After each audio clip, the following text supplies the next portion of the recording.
Welcome, everybody. What match is this? This is number 4?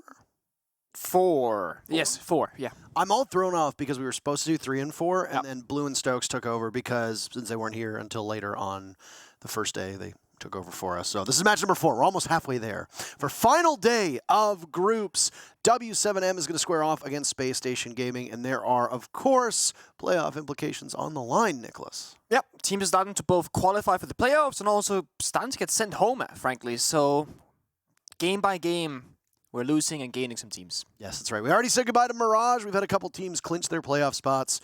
Both of these teams are fighting for their lives in a very competitive group. You're probably wondering what's going on with this group. Well, wonder no more. On your screen right now, W7M are in excellent shape. 12 points to their name. That's pretty darn good. BDS and Space Station sitting at 6 points apiece. There still exists a possibility, I'm certain, of Fury being able to make it, but it is not exactly that easy. We have probabilities for you that we'll be tossing up on the screen as well. But right now, if you look just solely at this matchup, you have the playoff probability in front of you. W7M, if they win in any way, shape, or form, or even just get 6 points, they're on to Friday. Space Station's not too far behind. Fury's chances of making it are not statistically impossible, though they are heavily improbable. This will need to be the miracle runs of miracle runs for Fury to make it. Fury fans, you got to be huffing that hopium right now if you hope for them to make it. What's more interesting to me is not W7M, Nick. It's Space Station and BDS. Because one of these two teams won't be able to make it. They're both very good teams. Obviously, Space Station are defending world champions from a couple years back. BDS is a team that always seems to make it out of groups. Obviously, SI 2022 was a bit of a misnomer and an outlier under strange circumstances when BDS was the first team to go home. But since then, they've been a very consistent team. Even though they haven't made it to all of the majors, they still tend to do well when they do make it. They're going to be on the other stream. So if you want to tune in to watch them versus their match against Fury, go ahead. We're not going to stop you. And this is the group that a lot of people looked at before the tournament saying, who's going to make it? There is 3 really good teams, and then Fury, who most people are like, where do we place them? And only 2 of them can make it. And now we're in this position where W7M, they have a bit of a lead. Of course, there's a chance they don't make it, but highly unlikely. But it's between BDS or SSU take that final spot. And they're both tied on 6 points right now. It is up to anybody right now to take it. W7M are, of course, 4-0. That's why they have all 12 of those points. It is possible that W7M go on a perfect run and win all 6 of their matches in regulation. Obviously, that W7M team that's been around for so long, well, you know them. JV, Volps, Herds, Julio, and KZ. Space Station is a known quantity as well. Hot and Cold, Fultz, Bosco, Rampy, and the newest addition of the team, Yeti, who came in and replaced Skies on that roster. Skies going back to Dark Zero as a substitute. Whether DZ will keep him on forward, we will find out, I'm certain, relatively soon. But Space Station have had some struggles, Nick. I don't think they've gotten the results that they've wanted so far in what has been quite a competitive group. But when you're going up against BDS and you're going up against W7M, the smallest hiccup can doom your chances of making it out of these groups. Yeah, so how SSG started off the tournament was a 5-7 loss against BDS and Cafe into a 3-7 loss against W7M on Border. And then on day number 2, they started finding momentum, right? They beat BDS in their rematch on Chalet 7-4, and then they beat Fury 7-1 on Theme Park. So day 2 was the defining factor for them, but now that we're entering day 3, that's when they gotta either make up the troubles of day 1 or continue on success from day 2 to clinch a spot into playoffs. Whereas when it comes to W7M, I mean, they've already proven multiple times in many different ways just how good they are, right? They've won every single stage of BR6, they've been to every single grand finals of CES, they've been to all 3 majors this year, kind of because they played from Mexico to back in Charlotte. So they've already proven themselves many, many times. And then again here, undefeated so far. No one is really close to LATAM if you want to look at the overall picture, because Liquid themselves are absolutely slaughtering the competition as well. Yeah, W7M only dropping a couple rounds each matchup, never really in any great jeopardy. We're going to go to Oregon between these two teams. Give me your immediate thoughts. I mean- because, you made a noise. It's explosive, right? I mean, normally when we look at a matchup like W7M and SSG, maybe one team will try and go to somebody else's turf. I don't think SSG would dare go to Chalet, and I don't think W7M would want to go to a bigger map like Bang, perhaps. But Oregon is a map that every single team can play very well, so when you take two extremely good teams, both of which are pretty aggressive in how they play the game, it can get very explosive very quickly, and it will come down most likely to those small changes in decisions, right? The one-off strats, the key operators like the Ying, the Amaru, the Lion, how you can utilize specific operators to try and leverage a small advantage in every single round. And W7M, they are very efficient at that. LATAM as a region are very, very strong at that. SSG, they have to make a statement with this match, both for the sake of their points, but also to prove that Oregon was the smart choice for them as a team to challenge W7M. Absolutely. W7M has been such a force in Latin America, popularizing the hyper-aggressive roam game that allowed them for a period of time to have the single greatest defensive win rate in the world. Now, for W7M, the year didn't exactly get off the way that they wanted. There were visa troubles that plagued a number of Brazilian teams making it to Charlotte. Visa troubles to get into America, I've had those. I know plenty of people who've had to deal with that. Obviously, they were unhappy with the circumstances they found themselves in. They didn't get to make the deep run that they wanted, and they were certainly one of the favorites going into Charlotte to win the entire event. I feel like their stock fell a little bit with Berlin. They weren't the team that were presumptive favorites in Berlin either. It was a very different landscape, and it was GDN who was moved off of the team after Berlin, and Julio was brought in. At the time, for those of you that were following along, Julio was Furia's coach. Before that, he was one of the active players on Ninjas in Pajamas, and he actually won the World Championship with them. And I know the circumstances under Nip were a little strange when he stepped off of the team. Nip actually announced last night Kamikaze is being moved off of the roster as well. Kamikaze, Psycho, and Julio were together for roughly 5 years on that team. That is quite impressive. And Julio brings a wealth of experience to W7M, whether it's in terms of his demeanor, whether it's in terms of that actual in-game leadership experience. It has seemingly put W7M back on top, competing with the best of the best in a very volatile BR6 and Copa Elite 6 environment. And here now at this event, W7M not really had to sweat the groups at all in a very competitive group against one of the best teams in North America and one of the best teams in Europe. They're still undefeated, and they've done it without breaking much of a sweat. They have, and I really like how W7M have been allowing themselves to utilize Julio, but also enabling the other 4 members that are younger and more aggressive, where Julio will take that supportive duty role of the team, droning more, calling more, and taking that responsibility upon himself, allowing JV, Casey, Volps, and Hertz to just focus on what's in front of them, right? Winning those gunfights, getting into them in the first place, but also Julio allowing them with space, whether it's playing the Dokkaebi, the Lion, supportive operators that can help them in those fights as well. And it's why they're finding so much success. W7M arguably defined the meta game on Chalet as a map entirely when they first played domestically in LATAM, and then when they brought those same strats with them to the international stage.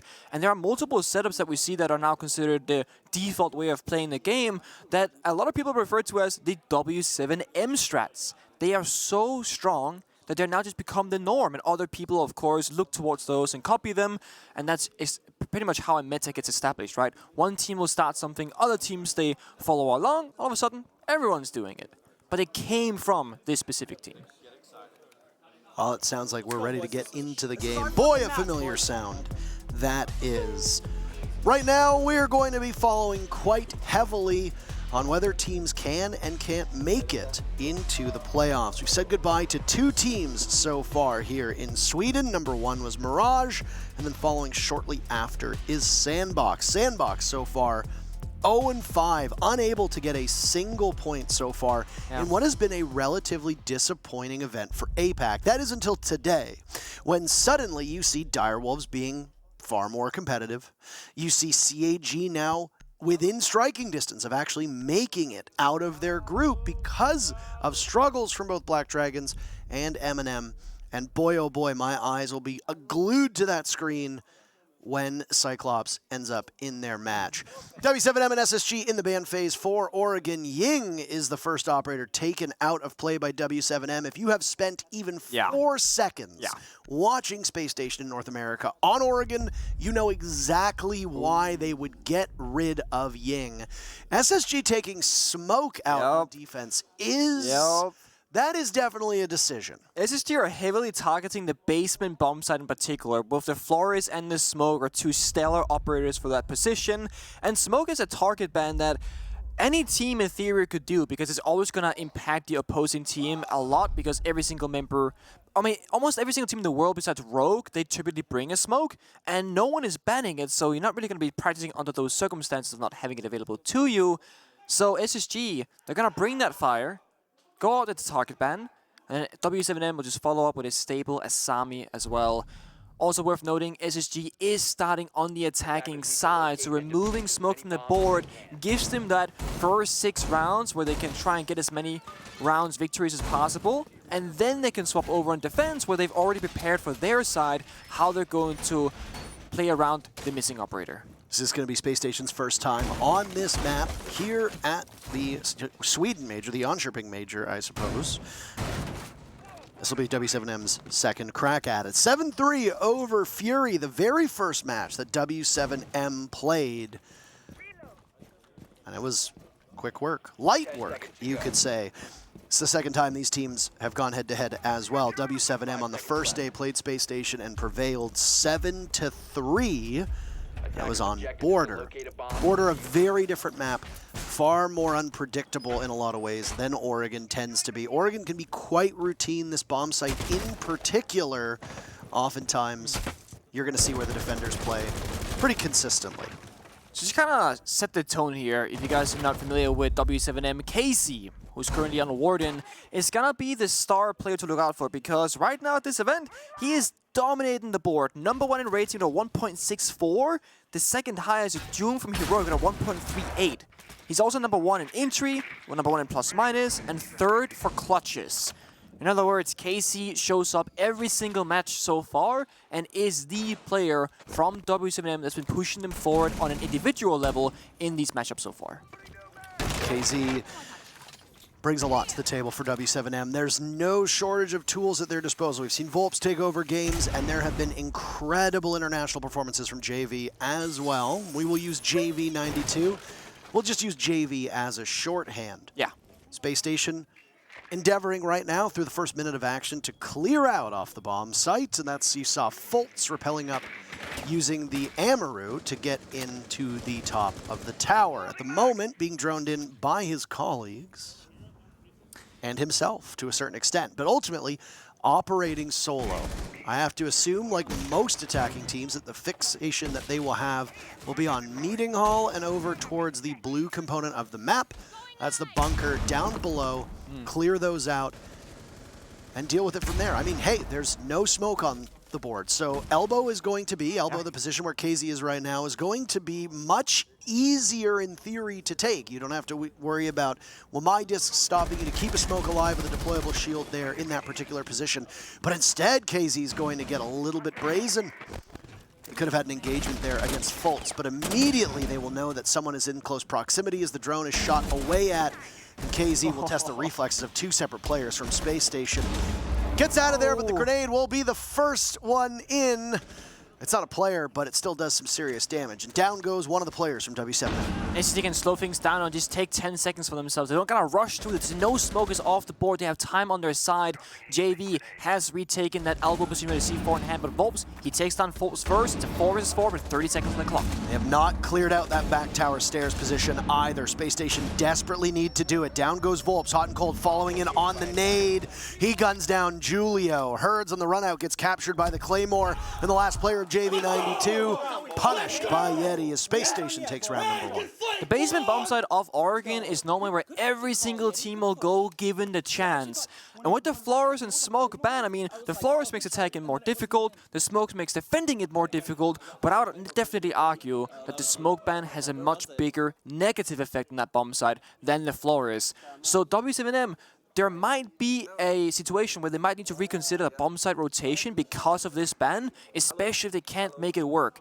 Now, the first round for Oregon is always about kind of figuring out what's the tone for this map. How aggressive is W7M going to play on the roam, and how much time does SSG need to give themselves to safely get into the building? And we kind of saw it that round. We came down to sub 20 seconds on the execute, but again, the smoke ban allows that time to be taken, and there was an aggressive early run from Hertz inside the master bedroom, but he didn't really find anything of value there because SSG was just calmly droning out and taking their time. So now that the tone has been set, it's up to W7M to either match and go more aggressive and slow down SSG further, or play safe and just try and play for that 5 versus 5 circumstance. But that is where SSG as a team, they're very strong at doing that teamwork and coordinated executes like we just saw in that first round. Do you have any information to share with us, Parky? I don't really have much to talk about. No, I was curious if you knew what the timer was still. We were told that there's a technical issue ongoing at the moment. It looked, with the huddle being the way it was, that it was on W7M's side of things. Okay. I will say we've been very fortunate this event to mostly escape the fear of rehosts. Yeah, I mean, we've had some slight pauses like here. Also worth noting, W7M, they were hovering that basement bomb site for a period of time during the pause, but they've actually gone to kitchen towards that tail end of it. So the question was asked, do they go basement again? Do they go basement as much as they arguably should statistically because these operator bans? The answer so far is, we're going to try something else. And they're going to play the dining kitchen, not the kitchen meeting bomb site. Now, there's two primary ways you can play this. One is where you play, let's say, the quote-unquote normal approach. You'll play on the bomb site as you see on your screen, you go one floor up and you'll hold upstairs inside of kid's bedroom, the big window and attic where JV is currently reinforcing. Then there's a second option, which is when you go into the small tower. You can go all the way to that beginning of the map on the west side, and you can play on this top floor area and try and just play the utility game against the opponents. Now, as we can see, W7M, they chose option number 1. They're going to be extending out bigger and wider on the map with all 5 members, and SSG, they have to then challenge and try and take that apart, get that vertical play going, and it's going to start in Big Tower with Yeti flying into the window. I know that you focused on KZ, but JV has some pretty darn good stats as well. Starting off the day, or ending yesterday rather, in 4th place, falling down quite far in the standings in terms of ratings, but still just outside of the top 10. Bosco, not too far behind, and Herds in the same stratosphere as well. Oregon has been played 4 times so far in the groups. Ultimately, a very defender-sided map. 67% of all rounds played on Oregon have broken in favor of the defense. For those of you that are quick at math, that means 33% of the time the attackers win. So expect the defenders to emerge with a 4-2 scoreline. That right now is how Oregon is playing out. If that's the case, and there aren't small changes made, then you go to overtime with both the teams having the upper hand depending on who gets those 2 rounds of defense. Space Station winning the first round attack obviously does bode well for their chances. Yeah. This bomb site of kitchen dining has only been played 3 times so far. It's been won by the defenders every single time. Nick, and would you look at that? It's off to a good start. Very first pick for Volps. Yeah, I mean, it was a good trade between Hot and Cold and Volps because, like, yeah, sure, Hot and Cold got killed, but Volps is 1 HP with no Doc or Thunderbird on the board. And SSG, they gained what they wanted with that death. They get Kid Storm's control. This is also a bomb site that it is not uncommon to see a Thunderbird get brought for some staying power for the defenders. It seems that they don't need it right now. Space Station has suffered yet another casualty, and a 5v3 for W7M with a minute to go is a pretty nice spot to find yourself in. A 5v2 is even better, and that's where they go, with Yeti failing to make any significant noise. It's all on the shoulders of Rampy and Bosco. Explosions aplenty around, and W7M don't need to expend too much effort, because they just simply wait for the last 2 players, Diffuser in Bosco's hands, to make it closer to the bomb site. The issue with having only 2 members alive for SSG is that you don't have enough verticality control here. You can open up the floor all you want, but there's not enough bodies to hold those angles. And W7M, another C4 kill, and it's all down to Bosco. Top-rated player for Space Station so far through this event. He's got the diffuser, and he meets his fate at the hands of a very familiar gun. Bosco loving that SAS shotgun. Smoke is banned. It's a mute to do it. A flawless round from W7M to bounce back and tie the game. The question comes again, which bomb site rotation are we going to go for? And we are going to see them hover Kid Storms as secondary choice now, despite winning that tertiary bomb site. And the great thing about Oregon is that you have 4 playable bombs that you can work with, so you're not limited to just 1 or 2 or 3. You can go all the way and really flex your strats on this map. And the great thing for W7M is that if you can win that kitchen dining bomb site, well, kitchen meeting plays in a similar-ish fashion, with the exception of how you can really hold big tower. So they have a lot of tools to work with right now. We saw Volps play Mirror in round number 1, then they did not bring the Mirror last round. Now they're back on the Mirror again. So they have many different ways to set these bomb sites up. You mentioned it, Parker, with smoke being banned, Mute is probably going to get brought every single round as a substitute. You get the shotgun, get the SMG-11, of course, choose between a C4 or a bulletproof camera, both of which W7M they'd like to play around. We saw both of those scatter trees being used in the previous round. 2 C4 kills went out, and a bulletproof camera on the bomb side ensured that information was there in case SSG were to make it far enough in the round to approach the bomb site itself. In SSG, they have, again, 2 options. Attack Big Tower, attack Master Bedroom Balcony. You could go for a small tower west side clear as well, but seeing as there's no block on the board for SSG, that doesn't seem like a likely outcome. This Claymore further enhances that. When you Claymore a door like that, that means you're not intending to go in that area. You want to cover it with a Claymore for a jump out because your focus is going to be elsewhere. I mean, look at this 4 Claymore duty right now. And Hot and Cold, he opens things up with an opening kill onto Frost.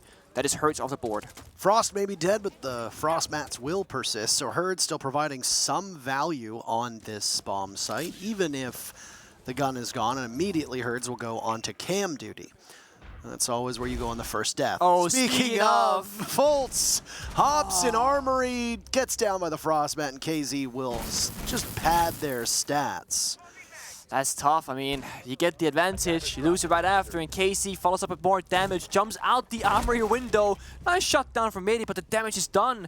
3v3 heavily favors defenders in Oregon because it's a defender-sided map, and to make matters worse, W7M, they keep up the aggression. That's right, and a late reinforcement from Volps. One thing that flew under the radar now as Space Station's in a 2v3, Rampy on Repel, is that some of those ex-Kairos of the Hibana Bosco were used on that closet wall. It got shot out by a W7M player, denying Space Station access in, and that's when the late reinforcement from W7M came into play. And we fixate an awful lot on kills, one of which Rampy just got on your screen against JV, but sometimes utility work is equally important, if not more round-defining, than a single kill or 2.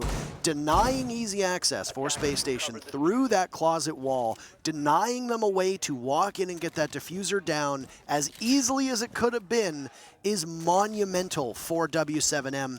And while the numbers have narrowed, you still got to think they are in significantly better position on defense than Space Station is right now holding on to that diffuser. No, you're right, and there's no hoppers available for Space Stations. That wall being closed, that means you got Attic and you got a door to Trophy to walk in towards. With 40 seconds left, crossfire established from W7M. They can play far back. They have 2 C4s. SG, they cannot plan. They gotta find at least 1 kill here before trying anything else. I'll go fishing for these final 2 players, Julio and Volps. Both playing awfully safe. Julio, a name that has not been on the tip of our tongue at all. There's proximity blast that goes off. Space Station approaching from Attic side by side. Volps with only 12 bullets has not gone for the reload. Doesn't need to. Pulls out the secondary sidearm, and Julio has his teammates back. That's 2 in a row for W7M, and they'll take the lead. There we saw it. It's so hard to attack against this. I mean, let's imagine for a second that Space Station tried to go for a plant. Well, the only member that can cover has to worry about 3 different angles.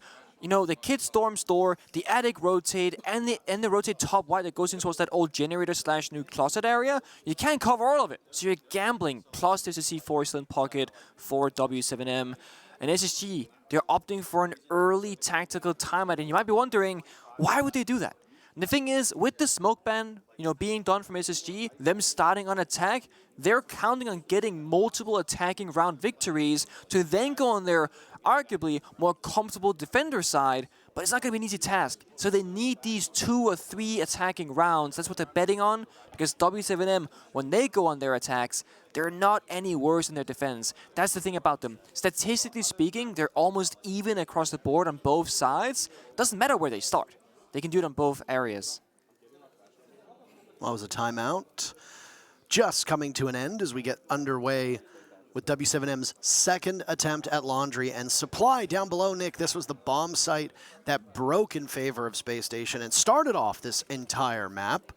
SSG took that first engagement against KZ by Blue, walked in, fought off the defense by the bottom of those stairs leading into the back portion of the bomb site, completely ignored laundry, and got pick after pick in that ensuing brawl that all happened around Pillar and very small part of this map. All this real estate on Oregon, and they choose to put 10 of their players in, or all 10 players in roughly the same spots, and Space Station came out ahead on that. For W7M's side of things, there's been some obvious changes here. Oh, yeah. We don't see the Warden anymore. What we see out of this lineup suggests to me that there will be far more of a roam presence for W7M. And they won't just consolidate inside of the bomb site. If they choose to do that, it might come a little bit later. Now, just because the operator lineup looks like there might be a roam doesn't necessitate an actual roam. They could decide to play safer in the bomb site, and with the Ella playing with the deployable shield in elbow, it's entirely possible that W7M are going to stick to this bunker-style defense. And Ella has a shotgun as well, so Ella herself could not be the roamer. It's down to Casey and Julio, if anything, to have this early aggression. We do see Volps on the default camera. That's because he's on the bomb site. He's going to grant information to those key members that are on the more aggressive side. And the goal here is not to get a kill, per se. It's to shut down the information game from SSG, kill a drone, fall back one room, kill another drone, fall back the second room. Here we go. Casey's been spotted, and you see he can no longer aggress. He has to respect that information and fall back towards safety because the net is, it's tightening in. Rambi came from the white stairs from top floor. You had the Iana that's Folt's coming from small tower. And you don't want to fight 1 versus 2 in that position, especially without information once that default camera has been shot. The great thing about the bomb side for W7M, they have mirror windows, they have Grismot mines from the Ella, and notice 2 of them still in pocket because we're waiting to see where the main execute will come from. Typically when you attack, you open up all the hatches. So you have to wait until the last 30-40 seconds to get a good idea of where the actual attack will be happening from. That's why Volps is holding onto those Grismot mines, because there's no need to guess when you can know later on. JV is trying to trick those Kite Claws, so he's going to see here, Pellets goes out, so does the Claw. If there's no EMP from Yeti, which there isn't, he tricks the hatch successfully. Now, it's not a massive value as of yet. Still got 10 more X-Kairos to go, but it's wasting time and forcing out unnecessary utility that SSG, they would have rather saved those EMPs for later on. Now, 2 of them get spent for a single hatch, and JV still got 1 more Claw in pocket. And you can juggle that hatch, whichever you so choose, even though the one inside of security has been opened up. Space Station taking their time with this final minute unfolding in front of them. The small changes from W7M, big changes actually, depending on how you look at it, might make a huge difference. Claw goes out for JV. Does it get it in time? Oh. Yes, it does. Denying Space Station that hatch, and with only 2 X-Kairos to go, they are not going to be able to open it up. That is a damning blow to Space Station. It is, and it signifies that W7M, they're probably going to go for a front-side attack from Freezer and Laundry because they don't have that meeting hatch control. At the very least, backside, it looks like it's hard to attack, but they're still going to go for it. 4 members are here. 2 players stacked up on that landing to push down the stairs. Bosco, the first one to meet W7M head on, and KZ is in the same spot. They are slaughtering SSG. It's all up to Yeti, and it's another flawless round for W7M as they're up now 3-1. Yep, I mean, I really like the Ella pick in that scenario. Not only is the shotgun so hard to fight against, despite it getting nerfed time and time again, that thing is kind of busted. But the Grismot mines, if you ask Volps, where are your mines being put at? And he says, oh, one freezer hatch drop, 1 laundry stairs. If you don't hear those pop off or an EMP in that area, you know that it's clear. And even though Nuke is being played and brought by Rampy in that round, they know Nuke cannot sneak in anywhere and go unseen because of those Grismot mines. So what W7M can do successfully is put 4 to 5 guns in the same area, the same angle, and it's so hard for SSG to force their way through, especially when that Ying is banned off the board. Imagine Ying was available. Throw out Candela, smoke grenades, deny lines of sight. You get the initial opening kill, chaos ensues, you get a bit of map control, bomb site presence, and all of a sudden, SSG, they might have a really good position to play from, but that's not the case. They never quite get in and get comfortable because it gets shut down before it even begins. And you see Yeti right now, attacker repicking for his life. Lion, Thatcher, Nomad, Ash, just trying to figure out what am I going to bring and what does the team actually need and benefit from. And it ends up in hot and cold actually bringing out the Monty instead. Normally when you see these bombs are being defended, the meeting and kitchen, we see people go into Osa. And you go big tower and you open up the wall, you put down a shield, etc. The Monty can do the same thing, really, right? You extend your shield, you walk around, gain information, you can safely plant. But the way W7M is playing, they're not gonna let this happen. And if you look at their lineup, they have Rook and Doc, Alibi, Jaeger, and Melusi. They're gonna swing you every single area that they can because they have no utility. No smokes, no C4s, no nothing. They're gonna fight you everywhere they can because that's their win condition. Talked about staying power and what operators get brought. All of it. Yeah. I mean, you've got a Doc, you've got a Rook. You don't need the Thunderbird. Space Station losing Rampy, who's now 1-5. This is dangerous territory. And again, for fans of NAL, you know this position quite well. When Rampy goes 1-5, it's easy for him to lose his mental and the rest of Space Station to suffer for it. Two, Space Station are fighting for their lives here in groups. 6 points, or 6 rounds rather, for W7M guarantees them at least 1 point, and then they will make it into the groups, or out of the groups, onto the main stage on Friday. Space Station are in a tough spot if they don't prevail. The only good news is that they've got that match later on today where they can try to salvage some points. BDS will be taking on W7M, and that could be an incredibly pivotal matchup, depending on what occurs for BDS versus Fury. Nice shot from Herds, yet he doesn't see that one coming. And still patrolling this hatch, Herds with the glasses on, got his 20/20 vision, able to see all the way up from Space Station. I know you mentioned Rampy, but I mean, Folds is 0-4, Bosco 0-3. And sure, when one member has a hard time, SSG, they're known to struggle mentally sometimes, but Yeti has been bringing that positivity, if you'll help with that leadership role. JB now might be in trouble position, but no, he swings to confidence. Oh my goodness, the disrespect to just swing the way they do. Hutton tries to take measures into his own hands, can't do it. He lost control of above. KZ on the flank. He shuts down Foltz. It's all on the Montaigne. 5v1. 3 of 4 rounds won by W7M have been flawless. Space Station have only been able to muster kills in 2 rounds so far.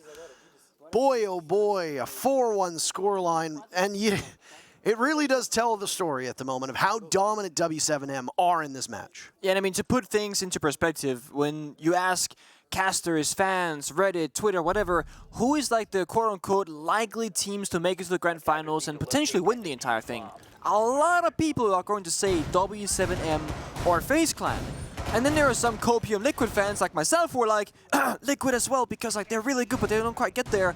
And we might be in a situation where it's LATAM to beat out LATAM like at the Berlin Major, where it's like, you know, a LATAM team has to gatekeep another LATAM team in the quarters or semis because there's too many of them. But right now, that's not the case. The way the groups are built up, you have one team from each region.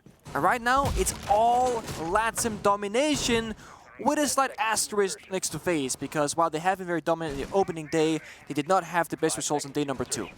But for Liquid and W7M, they're not slowing down. They want to get a perfect stage here in the group stages, get all the points they can, send a message, and prove a point. Of course, if you can induce fear into your opponents before the match even starts, I mean, mentally, you've already won. And right now, SSG, they need 3 members in particular to wake up. And I had to say it again, Bosco 0-4, Foltz 0-5, Rampy 1-5, and I know it's hard, especially with how confident and aggressive W7M are playing, but you have to just muster up the courage and take those fights and try and shut them down, because if you don't, they're going to keep disrespecting you with these peaks. Keep in mind, SSG's already taken their timeout as well, Nick. Yeah, they have. Back in round number 3. And what's happened since then? They haven't gotten a single kill. SSG took their timeout after round 3, and it's been 2 flawless, back-to-back. W7M, 3 flawless of the 4 rounds they've won. That is staggering. At this present moment, I don't think we have seen such a lopsided matchup in the groups, and it comes with only 4 games left on both of these streams. SSG across the board only has 8 kills through almost 6 rounds. That is tremendously bad. Again, W7M's defenses have been quite stifling. The team that popularized those aggressive roams are showing exactly what they can do and how formidable they can be when allowed to dominate the map. The attackers can't get map control. This is the end result.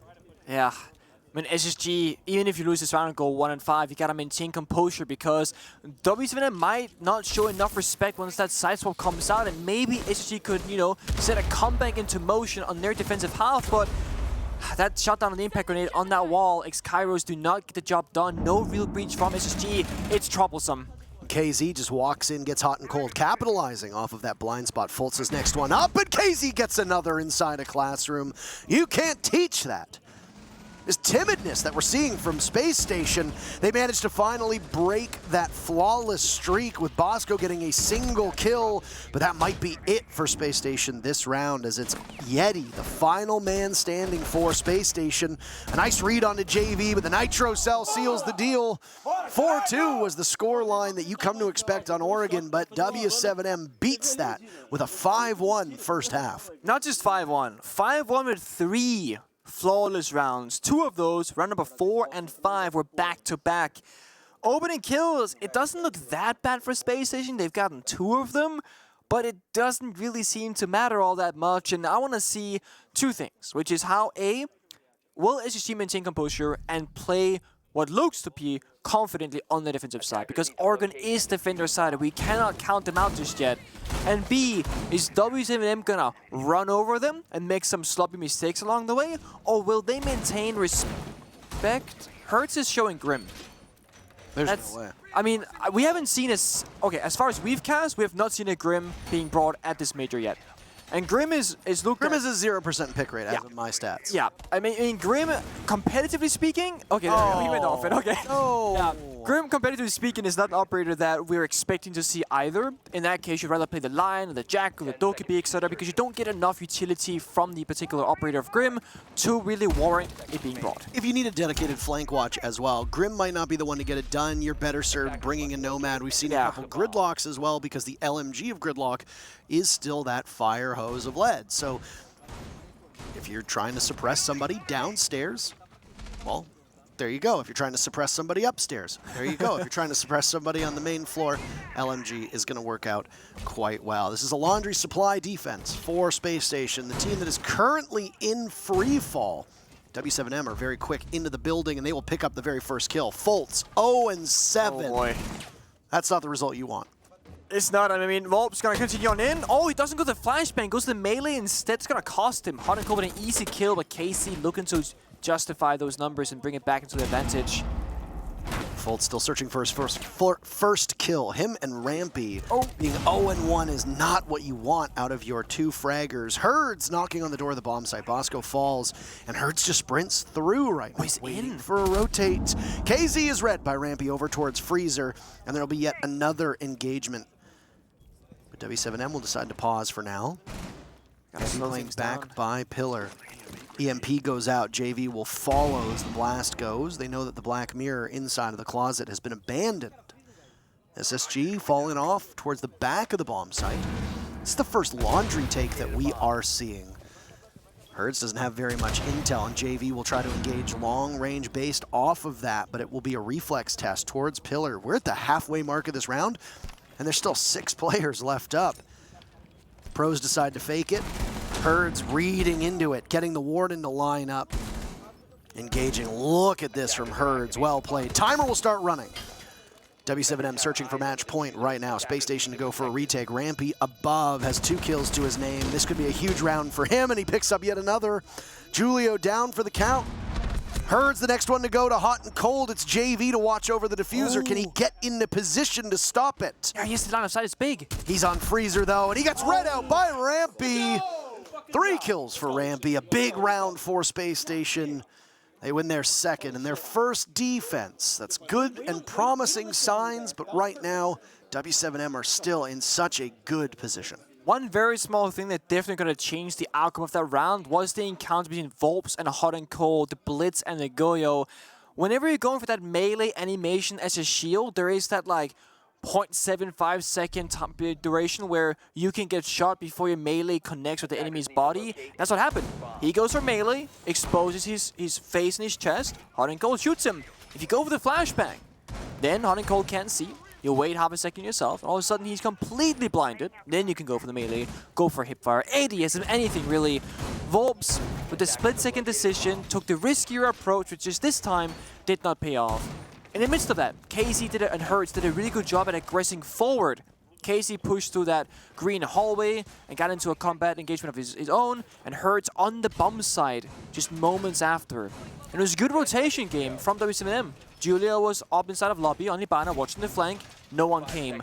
They bought themselves 30 seconds, then rotated back to bomb side, started that plant, and it looked promising. But Rambi's flank was perfect. Instead of going for a laundry direct flank with likelihood of more drones watching it, he went for a freezer hatch drop and got that flank immediately off the sound key of the hatch drop, and that solidified SSG's position, and therefore the two got the round. Julio's name we haven't really said a lot at all, and there's been no reason to. Oh, he's chilling. JV and KZ have been dominating this matchup from the side of W7M, doing most of the heavy lifting on the team. KZ in particular living up to that billing that the player has. Herds is the one to get on the board first. Rampy, after that stellar performance in the previous round, will not be particularly effective, and Foltz will join him in the afterlife, as that's 45 seconds off the board. There's still at least 2 more rounds to be played, but Foltz is struggling to get a kill. 0-8 is one of the worst performances that we've seen out of a player of his caliber so far here at the groups. Foltz is not going to be happy with it. At this point, you are so far in your own head that it starts to weigh you down, and you performing poorly becomes a bit of a self-fulfilling prophecy. Hot and Cold is back to the window, allows KZ a free pick, yet he trades it out. But still, a double up for W7M. There's only 2 left for Space Station. I mean, watching this game, it feels like SSG are fighting ghosts. Like, there's no one there, but they're still taking damage. Then you just get shot from behind on location. 2v4 and Bosco and Yeti, they really gotta go big this round. Otherwise, it's match point. This bomb site had the distinction of being one of the most favorable to the defenders when facing down long odds. Even if you were outnumbered, the fact that there are so many walls that cannot be shot through or blown open really did favor the defense. But with the changes to Oregon, it's not as friendly as it used to be, and it allows the attackers to walk in and punish you for it. Bosco punished, leaving Yeti as last alive. Diffuser going down, and Yeti gunned away by JV. That confirms W7M for Friday. They've picked up a point at minimum. They will make it to the playoffs. Wow. I mean, not a surprise that they made it that far, but still an impressive showcasing of how they got there. And I mean, I'm sure they're not going to do anything worse now. I mean, they might know they're qualified. I bet you they want all the points. I can't read that. We have a very tiny screen in front of us, so we can't read it. But basically it says that he was offered the role of Mountain. Yes. There was a question in the Hot Sauce video that they did. Spoiler if you haven't seen it. Asking which is the tallest player here at the Major. And I was like, I don't know. But the players in the video very confidently said, Yeti. And I was like, that seems accurate. And it is. He's the tallest player at this event through all of the players attending. Yeah, he's a big man. Big man, yeah. He's a very big man. And if you've ever been around him, I don't know, Snake is pretty tall as well. For Not tall TSM. enough, apparently. Not tall enough. I wonder if they measured them. That's what the other members of the cast was asking. Did they actually measure them? What we should do before the day is out, since we still do have all 16 teams here, line up every single player shoulder to shoulder based on their height. I would love to see that. It'd be quite fascinating. Would be fascinating indeed. Well, that's it for this matchup for W7M at least. They don't really have that much else to play for. It is entirely possible that BDS with their 6 points can finish in the playoffs, get out of groups. But W7M cannot lose first place in this group now. They have 13 points. BDS are sitting at 6 points. If BDS wins out in regulation in this match, and then against W7M later on, W7M will still finish first in this group. Okay. They have secured their spot, and they can just kind of coast at this point. And for a lot of teams, it is a very viable strategy. Why are you going to give away strategies that you have, operators that you have, picks that you have, when you can just conceal it? There's no reason for you to give away things that you don't have to show, and W7M have now a pretty easy day. They don't need to do anything else. They can just play some Rainbow Six Siege and relax. They've already lost KZ. Fultz is 0-9 now as he gets taken out by JV. W7M have successfully shut down the 2 star players of Space Station and the 2 aggro roamers? Yeah. Aggers, whatever you want to call them. They're not available.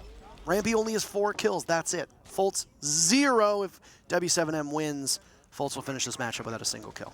I'm very surprised that W7M did just use 1 EMP on this wall where Hot and Cold is playing to then clear the shield, because they're throwing like 7 billion flashbangs through this doorway, and it is as they recharge. So they've failed to problem solve this position now, and it's a problem for them. There's a shield behind that one as well. The only explosive thing they have left is 2 grenades from Volps, who's not there to really use that utility. And what a stalemate because of it. Waiting for a pick, for SSG to make a move. I think W7M has to make a rotation here and go elsewhere. White stairs, big window, go attic, something. This area does not work anymore. Herds has a tiny bit of HP. Playing on this Ash operator. Very quietly searching for one of the defenders. Yeti on the flank. But he gets spotted by Herds. There you go. W7M getting their frags just as they need. You still got Rampy here holding this position. You still got Bosco holding his as well. Bosco with only 1 kill, 2. Not a great performance for the top-rated SSG player at this point. Barrel. JV, do you not see him? There you go. A bit tunnel visioned. Bosco blown up. It's all on the shoulders of Rampy. With the P90, he's got plenty of ways to pull this off, but it's JV to shut the door on the Space Station comeback. A brisk affair as W7M qualifies for the playoffs this weekend. They topple Space Station 7-2. It's a rough start for SSG as well on the 3rd day. They need these points and they can still make it. There's still hope for them, but this loss, especially in regulation, it's going to make it that much more difficult. Absolutely brutal day for the fraggers of Space Station. Rampy, Bosco, and Fultz combining for just 6 kills. Well, Space Station still have an opportunity to make it to the playoffs, even though their chances have been hurt an awful lot. Fury is currently playing BDS. If BDS prevails, then that means the next game for Space Station will be a must-win. And BDS going up against W7M later today is going to be a meaningless match for W7M. Yeah. For BDS, it could mean the difference between the playoffs and a plane home. Which will it be? We got a break ready for you. We'll come back and we'll talk about what happened in this match. There's not much to say, but we'll fill out the time just fine. Stick around. We'll be back in a minute or two.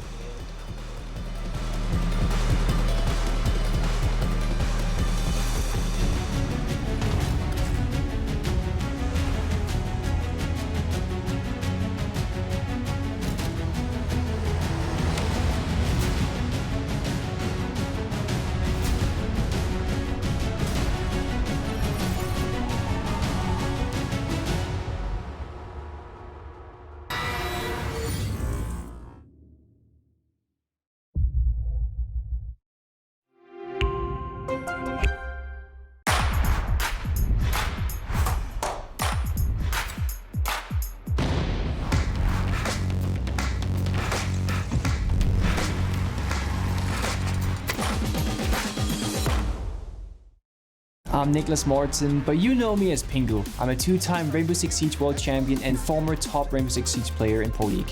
Welcome to my Siege Ranked Bootcamp. We're talking 20 seconds left on the clock, you got the diffuser in hand, what do? Play the way that you're comfortable with, because you have confidence when you're in this position. That is when you're gonna be at your very best. Good luck.